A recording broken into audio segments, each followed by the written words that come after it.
Tiga, dibolehkan dusta dalam Islam. Dalam peperangan, kalau musuh tangkap, antum ditawan lalu ditanya, berapa jumlah pasukan Islam? 1 juta. Padahal sebenarnya cuma 1000. Ya. Kemudian yang kedua adalah memperbaiki 2 orang yang sedang bertengkar. Si A, si B lagi bertengkar, lalu kita datang kepada si A. Sebenarnya si B itu merasa bersalah. Cuma dia lebih tua, dia nggak mau mulai minta maaf. Padahal si B nggak bilang itu. Ya. Ini dibolehkan islah dzatu bayyin namanya, memperbaiki 2 orang. Yang ketiga, pujian suami istri satu sama yang lain. Jadi bukan cuma istri, suami juga begitu. Di Islam ada taqiyah, tapi di dalam kita itu taqiyah kepada penguasa yang kafir, yang membahayakan apabila kita tidak mengikuti dia punya omongan, membahayakan diri kita. Itu bisa digunakan. Syiah sebenarnya sama, karena Syiah itu menganggap kita kafir. Karena Syiah itu menganggap kita kafir.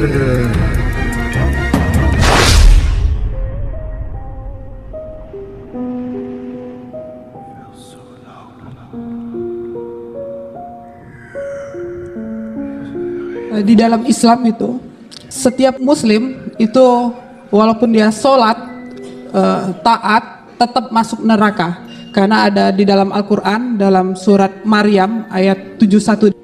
Dan tidak ada seorang pun daripadamu, melainkan mendatangi neraka itu. Hal itu bagi Tuhanmu adalah suatu kemestian yang sudah ditetapkan.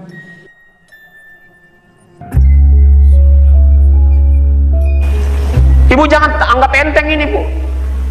Murtad itu kafir, Bu. Kafir itu neraka jahanam. Dijamin masuk neraka. Dan tidak ada seorang pun daripadamu, melainkan mendatangi neraka itu. Hal itu bagi Tuhanmu adalah suatu kemestian yang sudah ditetapkan.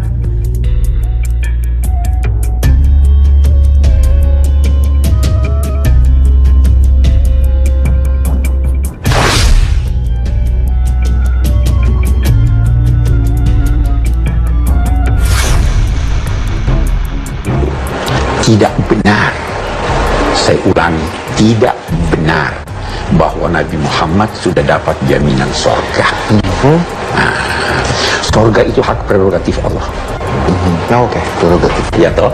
Ya. Memang kita yakin bahwa beliau ini. Kenapa saya katakan begitu? Pernah ada seorang sahabat Nabi dikenal orang baik. Terus teman-temannya di sekitarnya berkata, bahagialah engkau akan mendapat sorga. Nabi dengar, siapa yang bilang begitu tadi? Nabi berkata, tidak seorang pun yang masuk sorga karena amalnya. Kamu berkata dia baik, amalnya jadi jangan sorga hak prerogatif Tuhan. Terus ditanya, kamu pun tidak, wahai Nabi Muhammad? Saya pun tidak.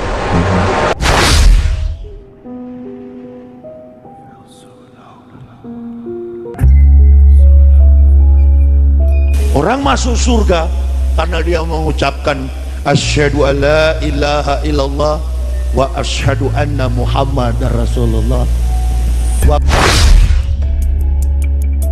Tidak benar, saya ulangi, tidak benar bahwa Nabi Muhammad sudah dapat jaminan surga.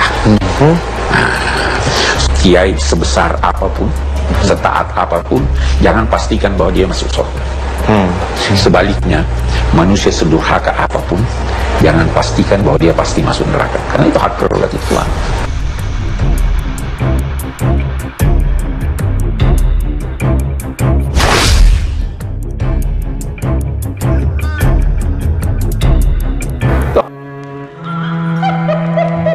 Dan kenikmatan terbesar yang diberikan Allah Subhanahu wa Ta'ala di surga adalah pesta seks.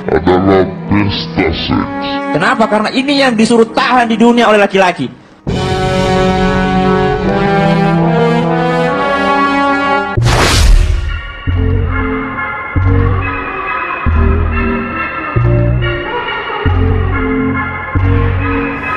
Kita bangga menghafal Al-Quran tapi tidak memahami Al-Quran. Senang mengulang berbahasa Arab tapi tidak mengerti bahasa Arab. suka membaca Al-Quran tapi tidak memahami maknanya. Akhirnya apa? Menjadi keledai di Indonesia. Ini minta di Oke. Ayo bagus. Dan sekarang kita langsung Bimba. Ya Pak Ustaz. Bismillahirrahmanirrahim. Ya Bungsun. Paras. Ya apa?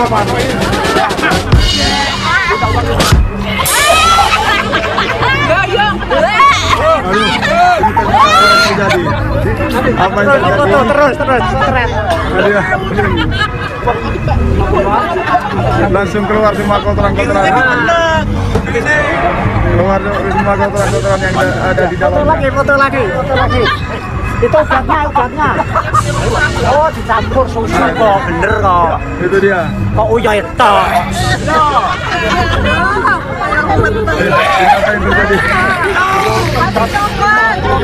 Apa yang terjadi? Kasih air. Keluar semua kotoran-kotorannya. Tat, jangan jadi di video, Tat. Jangan jadi batal, muntah-muntah. Enggak apa-apa, biar tahu. Bagaimana cara. Jangan pernah nyoba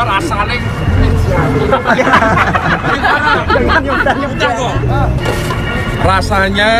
Rasanya belum pernah aku minum sesuatu yang rasanya seperti ini. Oh, berarti nggak bisa masuk. Berarti udah nggak ada ya, udah nggak ada rasanya, udah hampa, udah rasanya sampai muntah-muntah, mengerikan. Terus gimana kalau ada jemaah lagi ke sini? Tapi lebih bagus daripada penasaran mencoba. Segala sesuatunya dicoba.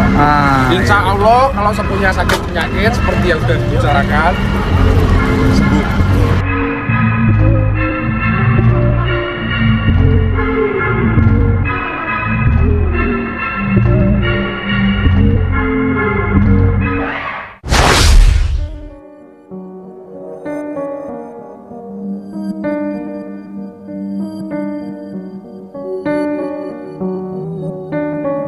Orang Yahudi dan Nasrani tidak akan pernah senang kepada kamu sampai kamu murtad mengikuti agama mereka, tidak akan pernah senang.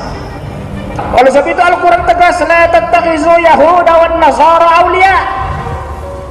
Diharamkan menjadikan orang Yahudi dan Nasrani satu sebagai pemimpin, sebagai wali, sebagai saksi, sebagai sahabat.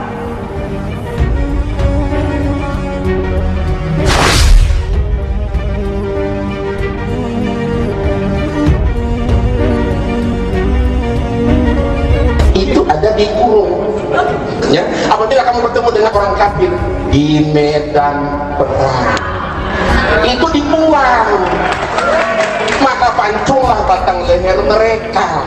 Jadi boleh kita membunuh, tetapi terhadap orang kafir, dan itu pun di medan perang.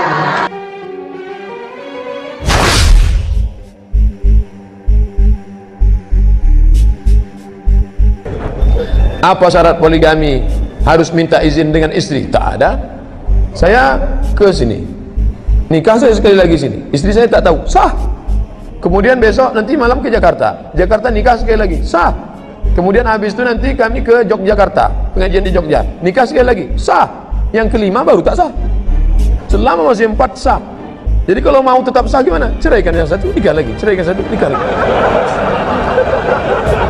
Dia bisa terus. Itu namanya unlimited edition.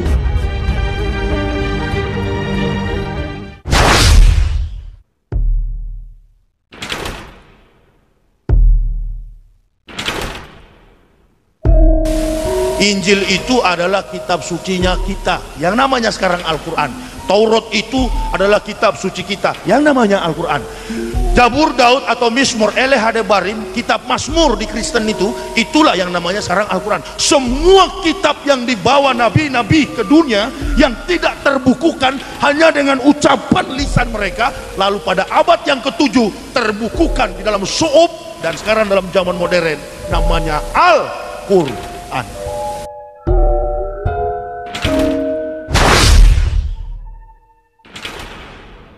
Nabi Isa bukan Yesus, Injil bukan Bible.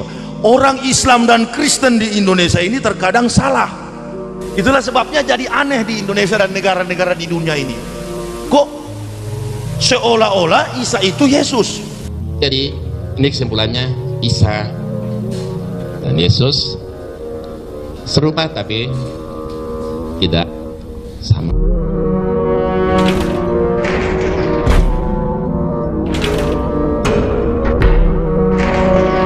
Kalau orang mempertahankan sama sekali Isa bukan Yesus bukan Isa, berarti Quran kita tidak sempurna. Kalau orang mempertahankan sama sekali Isa bukan Yesus bukan Isa, berarti Quran kita tidak sempurna. Untuk membantah Yesus tidak mati di salib, kenapa pakai dalil Isa di Quran, ya kan?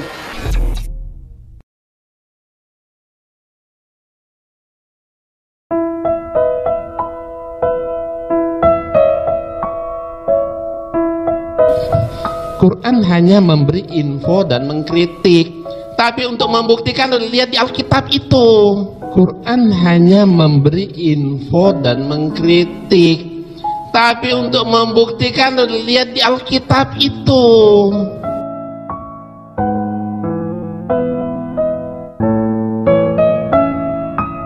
Selama ini kita dididik beragama ini dengan cara pejamkan matamu, matikan lampu, tutup jendela, kunci pintu.